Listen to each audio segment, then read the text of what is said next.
Nigerians need to know that there is an attempt to capture INEC. And this is not the first time. It started with an attempt to appoint Loretta Oneche. We moved from also an alleged appointment of national commissioners who, to an extent, in fact, one of them, there was, her membership card that was published online. To this particular time, you clearly see that there is an attempt, to capture INEC. And there's only one reason why the INEC is a major institution for focus. Because when you capture the institution, you undermine its capability to resist, attempts to undermine and circumvent the electoral process. There are two ways you can undermine an institution. First, you attack its operational independence. Secondly, you attack its financial independence. In this case, by the provisions of the Electoral Act, the law says all funding for elections should be transferred to the Commission 360 days, that's 1 year to elections. But about appointment, this is why Justice Ways, in his report, and the committee's report, said that remove the power of appointing national commissioners and resident electoral commissioners from the president and vest it in an independent body. It's 14 years down the line, we are still experiencing, situations that Justice Ways, in his recommendation, tried to address. We are in an election. I don't think that we understand the implication of this.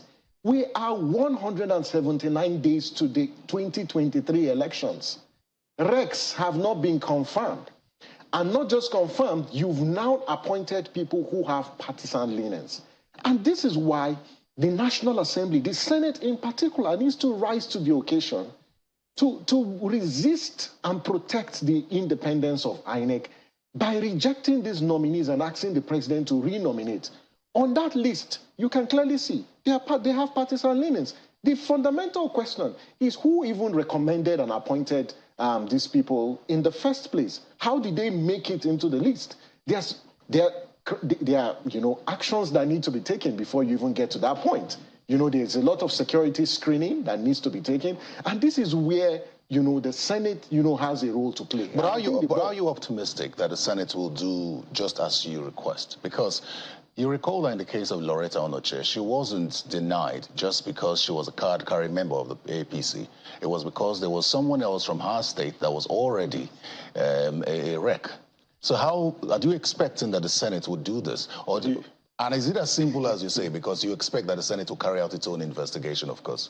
I think that if we've got leaders and legislators of conscience, if we've got leaders in the National Assembly that are interested in the collective good and interested in the sanctity of the 2023 elections, the best action to take is to reject these nominees because it's an aberration of the Constitution. And that's why civil society have said that this is an attempt to protect the Constitution. It's not about any individuals. And you know what, in any case, and this is my advice even to the president and the ruling political party, making these kinds of appointments are not good for you and your image and your legacy. Because what you do is you tell the entire world that you are not interested in fairness, you're not interested in the integrity of our elections. So I even feel, for those who are making and pushing it, because it's just going to rubbish the legacies of the president and also the party. And so in the interest of the Constitution and the 2023 election, reject these nominees. They are individuals, women, persons with disability, who have the competence that can confer, let's not get to a situation where you conduct elections and then the legitimacy of the election is